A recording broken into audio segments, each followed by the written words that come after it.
Peace, family. Hey, Peace. We back again. The very first episode of 360 Cypher. You know what I'm saying? This interview here is guaranteed to change some lives. You know what I mean? It's your boy K-do-G, and I'm one of the ones. You know what I'm saying? Three of us. This Wise Power right here. Chef Boy Sonny right here. And we make 360 Cypher. You know what I'm saying? We got balance. And today, man, this podcast is all about shining light on greatness. You know what I'm saying? We're not exposing nobody like that. You know what I'm saying? Only thing we're exposing is one's greatness. You know what I'm saying? With that being said, what we got, son? Well, today we have a special guest, a true living legend, a true walking hero. When I say this man is a U.S. National Presidential Honor Guard from 89 to 92, he was a guard for the International Monetary Fund in Washington, D.C. from 92 to 94. Then he moved back to Texas and started working for the Travis County Sheriff Office and Corrections from 94 to 01. Also, he worked as a police officer and a sheriff deputy for many years in Central Texas. Obtained and ranked as a sergeant in a couple different departments. Come on, man. Obtained qualifications as an IA investigator, background investigator, child abuse investigator, crime scene investigator, and death investigator. My Boosie voice. Was also on the board of Child Protective Services, Marine Safety Enforcement Office on the lakes of any waters in the state of Texas. Okay. Chief of Police for a small lake community in Travis County. Privately owner of a security company, Anderson International Security Service. Notary Republic for the Fairmont Hotel. A vendor for the Fairmont Austin and Town Park. We have today Mr. Andre Anderson. Yes, sir. Hey, so we're going to take it from the top, Mr. Andre. Where'd you grow up? What got you into police? Now, take it from the top, your childhood. Well, first of all, thank you guys for having me. Yes, sir. First of all, foremost, and I think this is great for you guys to have this platform to try to interview people and shed light on what's going on in the community and in the United States right now. So I am a former Austinite. I'm from Austin, Texas. I was born and raised in Austin, Texas. Went to Harris Elementary, Pierce Junior High, and then I was a Reagan Raider. So double R. And, we don't have that no more, but So anyway, Go Big Blue. Yeah, that's a little bit about me. I graduated in '89 and decided to go to the military. Mm-hmm. So with that being said, what was the worst and the most positive thing you ever experienced as far as like police work? Police work. So we'll fast forward a little bit. I got into law enforcement after Navy and going to school, college. What drove me to the law enforcement was my hero, which was my father. Exactly. He was the 13th black police officer ever in the city of Austin. Yes, he was the only one in his class. I think I shared a picture with you on that. And that was my hero. So what I saw him do, I wanted to do. Yes, sir. I was little Ned. My father's name is Ned Anderson. I was little Ned when we used to go to, he'd take me to his job, and I'd go and see other officers. And my uncle ended up being one as well. So that what drew me to law enforcement. And you say what was some of the worst? The experiences, like. I mean, I can go on with some things, but one come to mind is when I was a certain call I went on. A young lady that was interested in me. Okay. She had, made, unbeknownst to me, that her divorced husband was type of person that he was. I get a call. I'm in my unit getting it ready to go on the street, and get a call about shots fired. We get that all the time. So sometimes it's whatever. So this particular call on this particular day, it changed my life forever in law enforcement. So heading to a call, shots fired, happened to be where this young lady I was dating, her old address. She had been calling me on my way to work. I didn't answer the phone for whatever reason. When I get there, I see her vehicle. I see some glasses in the yard and stuff like that, and I pull up, knock on the door. Hey, police, police, police. Neighbors and everybody outside. The cavalry showed up. We call it the cavalry. Other officers show up. The gang. We knocking on the door. We run the license plate. Comes back to the person that I knew. We kicked the door in. I kicked the door in. She's laying over there. He's laying over here. I guess he blew her away.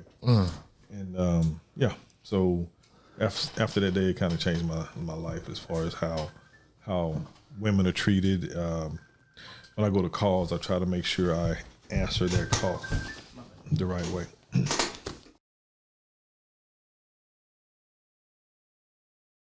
And but as far as good days, always were good days.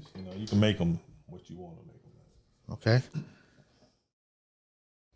Well, since we on the police thing, I jump right on the police situation. You know what I mean? Because you got so much crime and police, brutality going on and stuff like that. You know what I'm saying? Right. I feel like we got an insider. Right. You know what I'm saying? I feel like we got somebody on our team in here right now. So, so I got a question. So, how you ever let somebody make it? Like when you pulled them over, like how you ever let them let them go home? You know what I mean? So because every time you pulled up, like, man, I hope this law let me make it, man. Right. But we want them to get that ticket anyway. Yeah. Right. So what you're asking me, have I ever released someone without having to take them to jail or give them a ticket? Yes, sir. Yes. So, like we were kind of having a table talk before we kind of went live. Each police officer, no matter where you're at in the United States, Texas, have what they call discretion. So then the law books are written with discretion. Okay. So I have discretion to give you a ticket or not. Yes, sir. I have discretion to put handcuffs on you, take you to jail. Okay. There's only a couple words in the penal code that says I have to. When it says you shall, and it's a couple of you shall arrest this person. You shall. That means I have to. Okay. But when it says may and everything else, I have discretion, yes, to act, enforce the law that way. Exactly. There's different ways you can enforce the law. You can write a ticket and give it to a person. You got the class A, the lowest you can ever, class C, yes, sir. B, class A. You can write a ticket, give it to them, they go to court. You don't have to take them to jail all the time. Okay. And that's for assaults and stuff like that too. Certain simple assaults. Okay. Yeah. Okay, I got a question for you. Mm-hmm. In school, the teacher always asked me like, what I want to be when I grow up. Right. And I always say like, I want to be a police officer. Mm-hmm. But that was back then. You know what I mean? I was like, I actually want to be a police officer. You know what I mean? But I guess the things like what I seen in the neighborhood, it like kind of veered me off of that. You know what I'm saying? Off of that track. But I got a question for you. When you were small, did the teacher ever ask you, did you want to be a police officer? I think that was a question maybe teachers learn to ask everybody when they grow up. Is like, what do you want to be when you grow up? And I guess to get you to dream. Yeah. And let you understand that you can be something. I saw it in my family. So that's all I knew. Yeah. My dad, my uncle. I saw the uniforms. I saw them coming home. I saw, I heard the stories and stuff, and that was fascinating to me. My dad also took it a step further. He used to come to the schools and talk in the classrooms, or they have certain engagements in the cafeteria where my dad would come and talk, and it would be embarrassing. That's your dad. But I come to enjoy it and understand that everybody don't have a father. Yeah, everybody's father doesn't do what my father does. Right. And my father is dependent on it, so I saw it. So that's what guided me. And I wish we had a lot of other black young men also to see that, and maybe they would be geared towards law enforcement to where when you get a call to your neighborhood, you would have somebody that look like you, think like you, and understand, which way you coming from. Exactly, Yes. exactly. When I was in high school, I was in JROTC in New Orleans at Frederick Douglass, and I can't remember my sergeant name, but he was an older black guy, and seeing him in the suit and marching and the stories that he told us while we was in class, it inspired me to want to go to the military. Now 9/11, Bush and all that deterred me from going into the military, but my 9th and 10th grade year of high school, because of my JROTC teacher, who was a black man who I saw in the uniform, Right. made me want to be, in the army. So I do get what you mean. Where we need to see more of that. You know what I mean? So, real talk. yeah. I feel like we'd make it home if we had more people look like us on the. Exactly. You know what I'm saying? Exactly.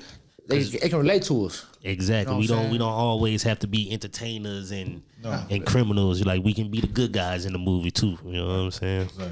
Exactly. So with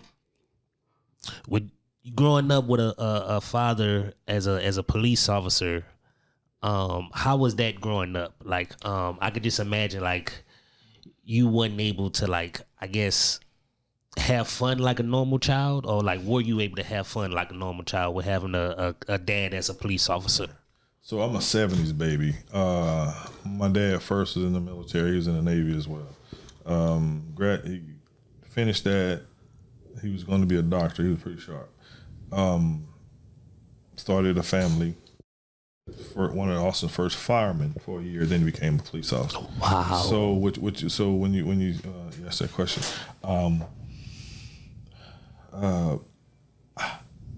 my siblings, we were good kids. We had mom and dad in the home. That makes a difference first. My dad was a dad first before he was a police officer. Gotcha. And he kept it that way. He Okay. was so laid back, and you would never want to hurt him. I always felt like if I got in trouble, I would hurt him. It wasn't about me getting in trouble and going to jail. It was I didn't want to let my mom and dad down. Didn't want to So that's disappoint why I them. didn't do certain things. Gotcha. I they were my heroes, Understandable. both of them.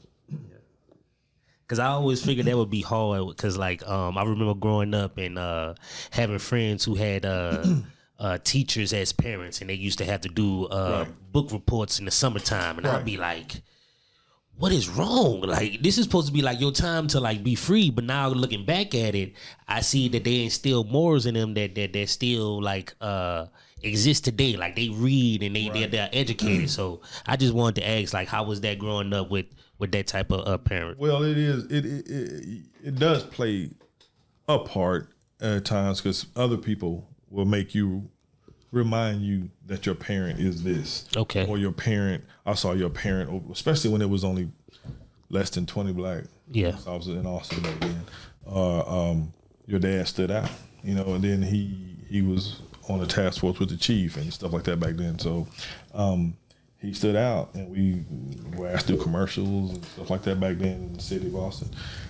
And so you kind of stood out when you didn't want to.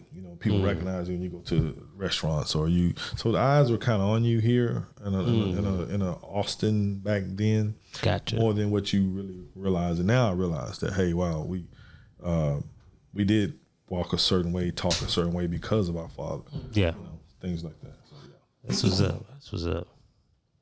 For sure. How do we prevent getting ourselves into crashes? Like, for like, if I get pulled over, what's the procedure do I take to make it home safely? Like, for what? You asking is your interaction with a police officer? Yes, sir. Like, how would you avoid, I guess, some of the issues on the side of the road that could lead you to be killed or tased arrested or yes, sir. tased or physical? So first of all, I mean, you have to realize that most cops try to do the right thing, right? If they're working traffic in your area, sometimes they're called to be there. What's up? You really, you'd be surprised how many times your neighbor or your the people in your neighborhood are calling because of that stop sign or the crowd hanging out on that corner right there. So you got to be mindful of that, but we never are. Yes, sir. So if you do get stopped, it's called a traffic contact, right? No matter what it might be. If speed, sometimes police officers, they will chase you to get what they call excited delirium, and they will kind of come at you kind of aggressive at times. Some of them, I noticed that because they're pumped up because you could have killed that kid, right. or you almost hit that car, or you know, so they already pumped up. They can't let it. They can't take it back down. Some of them are here, you know.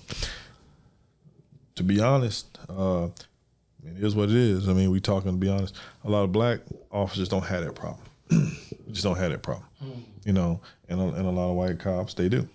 I mean, just being honest, being a supervisor, being a chief, being whatever, being an IA investigator, that's what I've seen.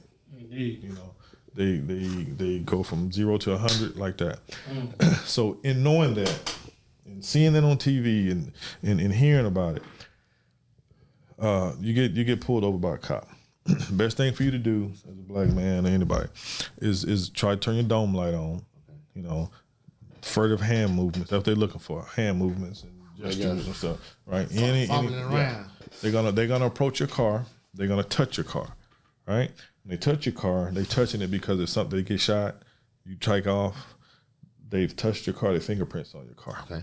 So later on, when the investigator investigates, they know they go right to the back of a car, and they'll know that the cop was at your car. So, first of all, that particular one that's laying there dead touched his car. So, anyway, he's gonna make his approach, and he's gonna nighttime, daytime, whatever. He's gonna make his approach. He's gonna ask you for your information. So, right? I don't have to give it to you. Yes, you do.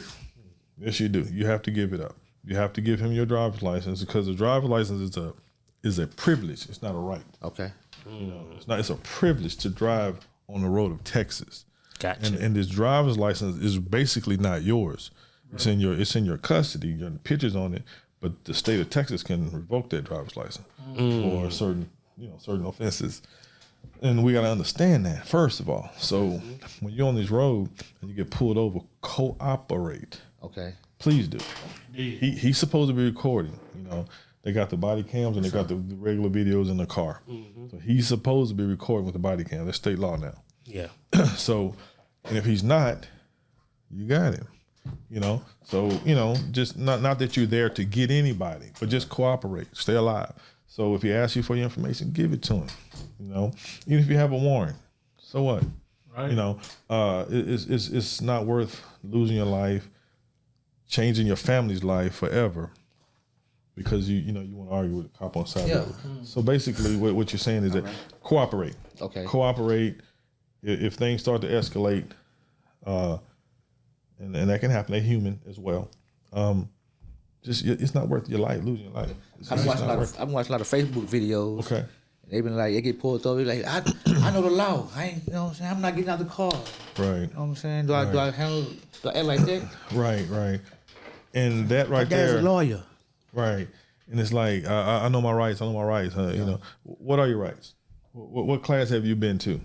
You know, Facebook. what Facebook class. It's like, what are your rights right now? What are your rights? Yeah, it's like, do you have that proper knowledge of what your rights are? Exactly. And the real knowledge, because you can read the law, and then you got to interpret the law. And even cops sometimes know how to interpret the law. You know, there's certain ways to read it and interpret it. If you don't know how to interpret it, you just reading words. Trick knowledge. Yeah, right. Exactly. Because we call it, when I used to interview people, I say you got the color of the law. You got it's black and white, then it's gray. You know, it's how it's written. You know, then it's real gray. Yeah. So you can read words on this page, and it could say, you know, whatever the law is. Indeed. But what the gray area is like, so here's Officer Cedric pull up at a house, and an 80-year-old grandma, old school, slapped the crap out of one of her grandkids for acting a fool and cussing. And he's 13. He called the police. The letter of the law say that she assaulted him, family violence. The gray area, the color of the law, which you actually arrest that 80-year-old lady. You know, slapping so her that's grandson great. for Yeah, crazy. so that's great. So that's where the shall and the may and all that stuff come in. At. Understand. You know what I mean? Understand. So yeah. So Yeah, would pardon me. You know, no my bad. no. I had a question to ask you. So, can you describe a typical day on the job on your current assignment? Oh, right now I'm not in law enforcement. Right. But you know, we'll get to that part here. But the thing about doing law enforcement is like some things are similar, Indeed. but not the exact same. We're gonna use traffic again. I can pull over 100 cars a day, Right. and not one of those interactions are gonna be exactly the same. You know what I mean? So how I pull them over, where I pull them over, and who I pull over, exactly. And I never know when you pull somebody over, you know, if this could be that call. Right. This could be that one. You know, this could be that one that changed your life or in your life. Exactly. So you know, and you just so it's never the same. It's Right. all the calls I've been to. You got your big city, small city, your University of Texas cop, your AISD cop, your Interesting. whatever. It's Metro Police. but you're still dealing with people. Some people say, small town, you know, it's not as dangerous as Austin. Go work in Elgin, go work in Austin. You get an assault, a guy slapping the shit out of his wife in Elgin is the same guy slapping the shit out of his wife in Austin, Texas. Facts. You might have 15 come in here, you might have 1 or 2 come into here. So you tell me which one you want to be. 15 is safer, or 1 or 2 cops that's going to Elgin. You know, so it's just different on a daily basis. Facts. With everything going on these days, how do we bridge the gap between the streets and the officers?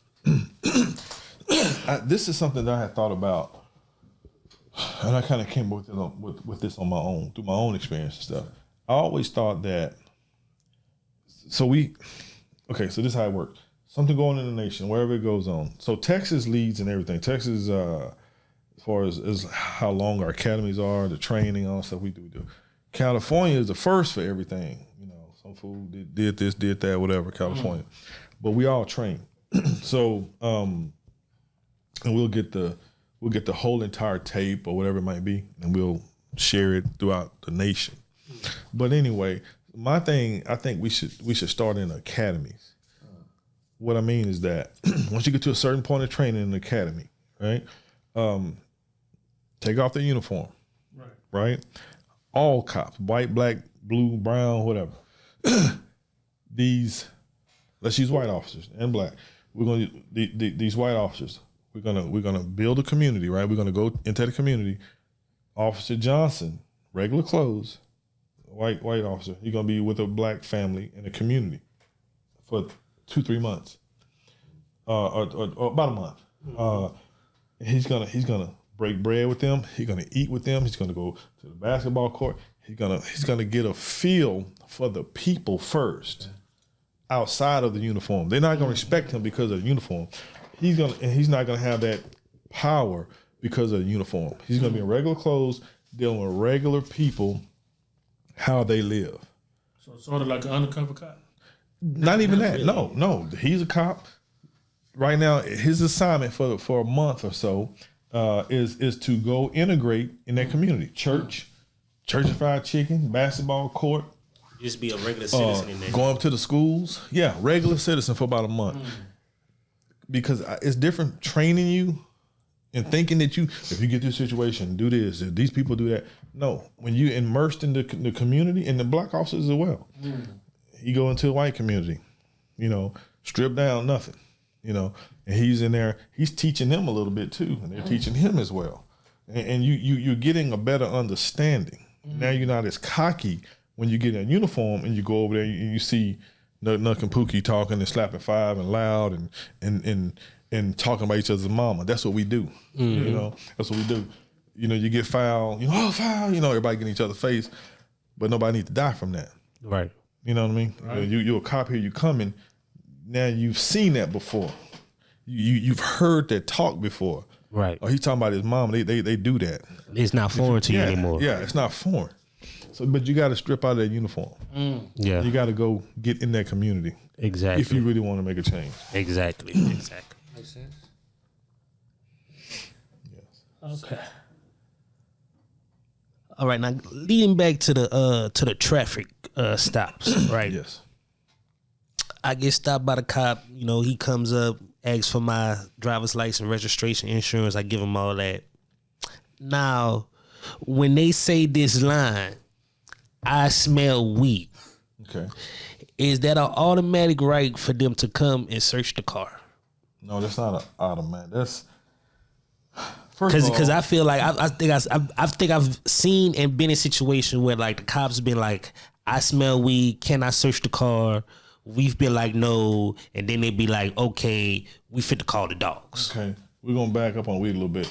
You don't have to give anybody, police, anybody, the right to search your car. They do not have the authority to search your car, right? Period. And if they do search your car, they got to have you. You have to be in the vicinity. So if they take you and they say, "Hey, we need to search your car," if you say okay, and they go put you in the back of their car, that's violating your rights. Yes. Because you got to be able to say no. You have to say nope, stop. They're supposed to stop. Okay. Wow. Yeah. So once they searching and they get to their glove compartment, you know, shit, and you're like stop. Technically, they're supposed to stop, but if they take you out of that area, they put you in the back car. You can't. How you gonna say stop? Thanks. You know. So with weed, that's one of the only drugs that you can really smell with your nose. You can smell other stuff, but you can't smell weed, right? Yeah. So they're gonna start asking you questions, right? So all I have to do is, my name is Andre Anderson. I live at 6003 Belfast, and this is my date of birth. Right? Yeah. That's it, right? Now, it's up to that cop to build. You don't stop me to build probable cause. You have to have probable cause to stop me. Thanks. You know what I mean? So, and that's not even up for an argument. Because if you know you're doing the right thing, we're going to get to the weed in a second. Let him screw up. Let him screw up. You got a lawsuit. Or he might be on his last draw. But if you're arguing with that guy on the side of the road, he lives to see another day. To the next brother, the same thing. So anyway, yeah, weed is one thing you can smell. So he can detain you, but he only have a certain amount of time to detain you. If you're waiting for the dog for an hour, that's not reasonable. You know, the court kind of says like maybe 15, 20 minutes or whatever. The dog walks around the car, he hits on the car, whatever you do, that gives them the right to try to get in the car. That does. And when they see some kind of green leafy substance, so they got to build their probable cause a lot more than what they do. So yes, they can get in your car if they actually smell something that is weed, but it's a certain way they got to get in there to get it. There's a certain way they got to get in there to get it. But yeah, so they'll call the dog if it's 30, 45 minutes, an hour. They violate your civil rights. Everything they found is gonna be gone. You could be riding around with what appear to them is bags of cocaine stacked to the ceiling. I gotta have probable cause to stop you though. Just because it looked like something I saw on TV or looked like something when I stopped him yesterday, doesn't mean it's the same thing for you today. So that type stuff. You can't just stop me. You have rights in America. You can't just stop me because you think. You gotta have probable cause so that when you were driving too fast, you didn't blink, put your blink on, stuff like that. They gave me the right to stop you on the traffic. While conducting my traffic stop, I smell what they call weed, and they just started going that route.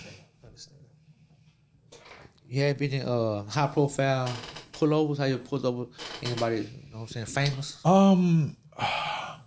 When I was on my first day, actually, when I became a Marine Safety Enforcement Officer, that's on the water. Okay. Right? I was riding out with I hadn't started driving boats and jet skis yet. So I was riding out with the LCRA, Lower Colorado River Authority. They're police officers as well. We had, the game wardens had pulled over Cedric Benson. And so when you're on the water, it's different than on land. So it's a safety thing. You can pull any boat that you want to over for safety checks. So everybody on the boat have to have a life vest, stuff like that. Everybody on the boat. If you got 20 people on the boat, you got 20 life vests. It's a safety check. Every watercraft, everything on the water can be stopped for safety. So Sergeant Benson got stopped for safety. They called us over to assist because he was acting kind of whatever. They had a bunch of other football players on the boat as well. Yeah, so they were kind of excited. And anyway, so we went over there for backup. Cedric came kind of irate a little bit, and so I jumped on the boat with him. I said, Cedric, chill out, man, relax. All right. I said they can, and he relaxed when he saw me. They put him on another boat. Started trying to jump in the water handcuffed. Dang. Yeah, he'd have been out of there, but they stopped him. Yeah, a couple of drinks. So that was a boat thing. But yeah, I mean, high profile pullovers. Yes, sir. Dennis Rodman. Okay. On the lake, stuff like that, Austin. But driving wise, pulling somebody over now. But on the boats, yeah, you see. I mean, a lot of people come to Austin on our lakes. Wow. A lot of people do. Gronk. Okay. How do you feel about Trump giving the officers full immunity? I think that there should be some immunity because you get called. You don't just randomly pick this building to come into 403 and perform whatever. You get a lot of times people don't realize that you are called there because of the cops end up going because of a upset girlfriend, a jealous homeboy, right, whatever like that. So when you're called to go do a job, and it turns on you because people have a perception of the law, what they perceive the law should be, and what you should do, what you can't do, it turns on you sometimes. So, yes, I've been in some situations. So, yes, I do think you should have some immunity. Okay, I do. Not all. I think you should have a fair trial, a fair investigation. A lot of times we try to do is like if it's something that's whatever, we will laws investigate. We will if it happened in your city, we will call the county to come investigate or another agency. Okay. Indeed, I had a question for you. What is the most rewarding aspect of being a police officer? For me personally, I used to if I get a call to your house about your son or older lady got robbed or something, right, somebody broke in the house, I become a friend of you now. I'm going to check on your son. You know, I'm going to pull up at the school. I'm going to pull up in the neighborhood when you're playing football. I'm going to throw football with. I'm this old lady. It was a lady. She was supposedly racist and she didn't like black people. She was 80-some years old, but she had gotten robbed. I went to the scene. I investigated for her. But at night, I worked nights. At that time, I would back up in her yard when I wasn't busy, and I would sit there and do my paperwork in her yard, give her some peace. And they said, when you change her feelings about black people, they said, you must have been something to her. But I used to, just pull up in her yard and let whoever know, we never called them, that I'm here, I'm going to be here, I'm coming back. And, so stuff like that. So you can get in your community and let them trust you and do what you want done to you. Oh, exactly. Yeah, do the same thing. You don't have to be a robot. You can be right. Yeah. Interesting. Right. Because I think that's what the biggest gap is like when they cops get out the police academy and they right, first day on the force, they don't have that introduction into the neighborhood. They just thrown into it. Right. And it's like, it's so foreign to them. I know it's like so scary. So it's like, that's where all the hostility come from. But like you said, if we just close that gap and make that introduction when they first get there. The black cop in the white neighborhood or the white cop in the black neighborhood, it'll change everything. Right, It'll change everything. It really will. It really will, because you would recognize that smell, that sound, that taste, you know, and you know you want to come over there and patrol differently. Then, right? That's what you do. Yeah. And now I know this officer name by I know his name. I know his first name. He know my first name. So now like we have that rapport. You know what I'm saying? All of them are going to be doing it, not just a few. Yeah. All of them in the academy are going to have to do it. That's good. That's good. Okay. I mean, this part of the show we call rapid fire. Well, I say a name, I give you a phrase, something like that, and you tell me the first thing that come to your mind, man. Okay. I'm gonna start off. Mine kind of slow right now, so. Elon Musk. How you feel about Elon Musk? Fake. Okay, that's good. Yeah. All right. I got one. How do you feel about the blue flu? The blue flu. The blue flu. I'm so sorry. That's not familiar with me. What It's kind of like say like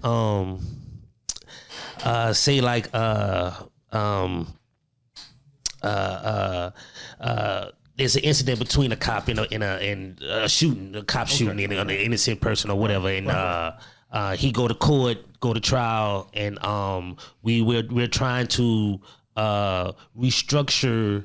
Or not restructure, but like hold cops up to a higher standard. You know what I'm saying? Because like great leaders, like the leaders are supposed to be held to a higher standard. Right, but when you held cops to a higher standard, they want to not do their job. They call it the blue flu. Oh, I got the blue flu. You know what I'm saying? So like, how do you feel about the blue flu? Like when I try to tell you to like, or not tell you, but like, hold you to a higher standard because of your job title. Right. But when I do that, you get offended and now you don't want to do your job at all. Okay. I would say ignorance and misinformed. Yeah, I can explain that, but yeah, those are the words that come to my mind. Okay. Deep. Zimmerman. Crook. Okay.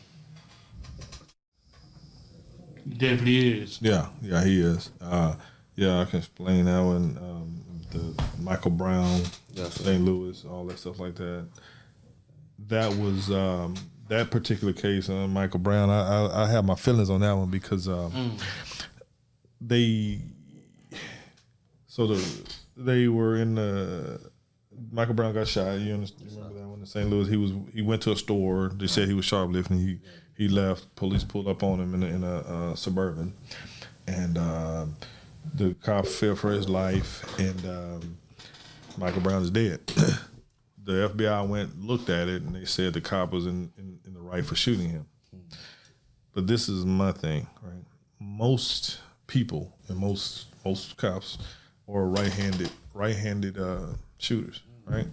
I'm ambidextrous. I can shoot both. I can throw whatever both. But you in the Suburban, right? So that's up high, Tahoe, whatever you are. That's up high, right?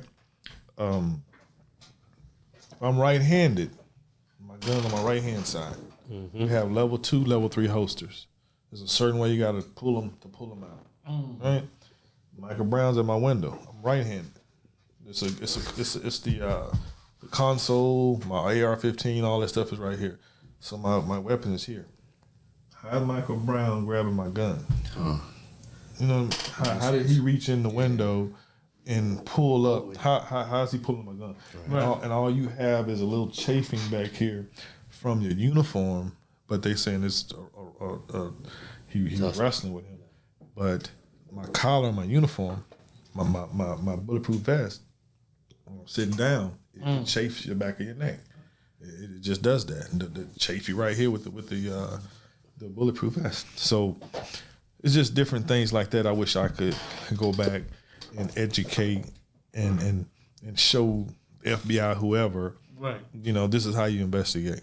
You know, you don't just I don't know if you ever seen a level 2, level 3 holster, but you don't just pull the gun out. You got to lean to the forward, pull it out. Certain things. Yeah. So I don't know how a man can reach over you while you're in a car, where you sitting down and your gun is over here. I don't see that.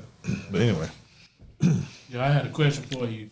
So how long were you a part of law enforcement, and how did you change the life of others? So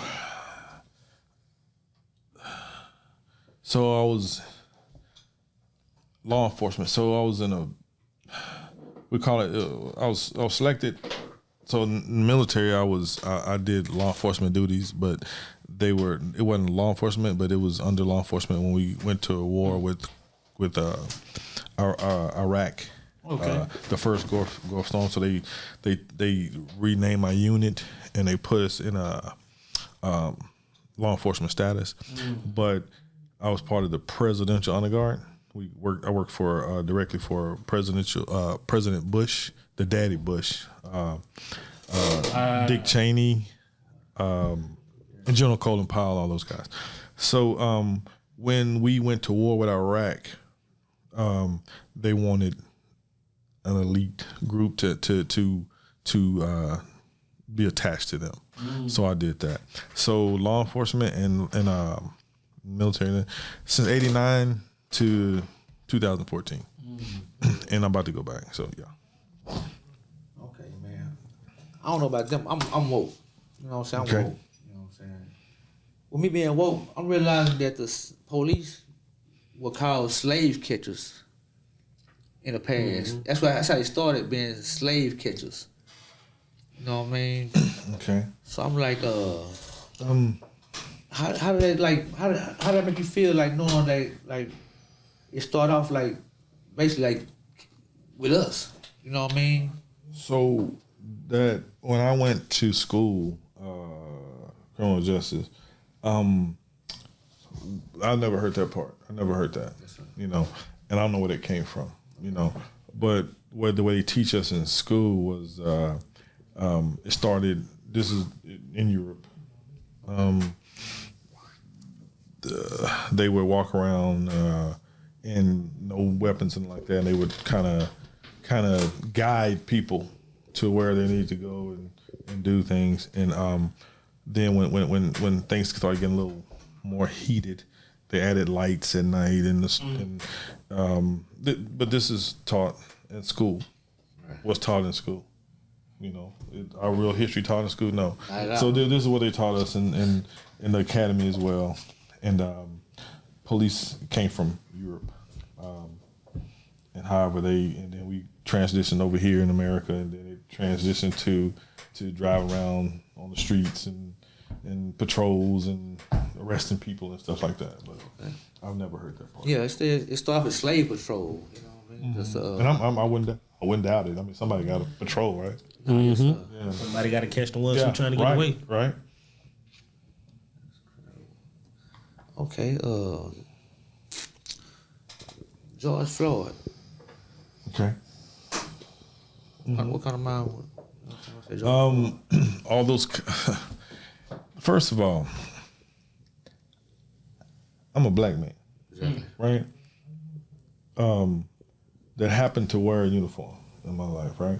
The cards are stacked against me as well in certain situations, you know, until they find, oh, you cop, that type of stuff like that. No, keep doing what you were doing. You know, don't stop because I'm a cop. If this is how you treat people, then keep doing what you're doing, and then I'll deal with you accordingly. You know, but George Floyd, that was a tragedy. You know, that was uncalled for. I'm just as pissed off as those 3 officers that allowed this guy to sit on his neck. Who the hell are you? You know, the audacity of y'all to sit there and be scared to move this man that didn't give a damn about this guy's life and the way he did it, you know, with his knees and hands in his pocket, like he could give a shit. Yes, sir. And they sitting there because he outranked them or because he's part of the blue. That's some ignorant stuff. That's stupid. I go home as a black man. I have issues like a black man. That's a job that I chose to do. That's a career that I chose to do. But at the end of the day, I'm a brother. Yes, sir. Right? In and out. That's why I'm sitting here Right, today. Right. That's why I'm out of law enforcement at the moment. So you never had that conflict of, I guess, like picking a side. First of all, when you real, they're not even gonna put you in that situation. because they already know that it ain't gonna work. Yes, sir. You know what I mean? They're not even gonna put you in that situation. Gotcha. Because You don't stand on business. yeah, exactly, and they know that that's not gonna work with you. Yeah. So they're not even gonna attempt it. Understood. With that being said, do you have any advice to give the youth? You know, I was thinking about that today, and this is what I always come back to. I'm more willing to reach out to the adults, Okay. right? Wow, I don't hear that a lot. Yeah, I never heard it. but think about this, Cedric. I was gonna call you the other name, but that's You good? Yeah, whatever. Cedrico Suave, however you want to You put it. 14, 15 years old, right? How much power do you have? You don't really. Your mom and daddy have power. Exactly. You know, so I can preach to you all day long. You're gonna go home back to that environment. So if they're not supporting what I said out here, and you're gonna go back to that environment, I need mom and daddy to change. To be on the same page. That's gonna get you in line. Thanks. Start at home. You know, so you can preach to Chris and Tom and Timmy and Sam and Amy all day long.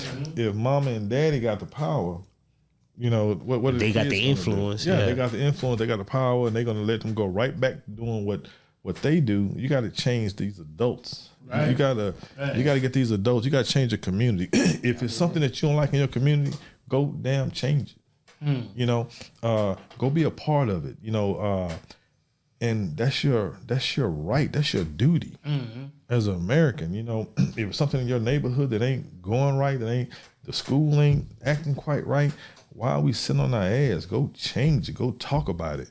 You know, go let them know that I know I'm watching you. Indeed. Yeah, I don't like this. You know, that house down there don't need to be here. Ain't nobody don't snitch. So you're gonna live in your life and possibly get your child shot or your house broken into because you ain't no snitch. Yeah. You know that we stuck in that ignorant community, Yeah, man. indeed. Backwards We don't want to shit. think like that. We don't, Yeah. don't want that mindset. I'd be down somebody breaking my house. Exactly. If it ain't gonna be no snitch, your ass gonna be dead. Right. Shit. That's like you said. It's just all about, you know what I'm saying, adding on just to build. Right. When you build, right, you build it to destroy. Right. That's the add on to take away. Right. There you go. what I'm saying? Yeah. Let's change something. Let's build together. We Indeed. all responsible. Because at the end of the day, we the one really got to teach greatness to the babies. You know what I'm saying? Supposed Exactly. to. That Exactly. yeah.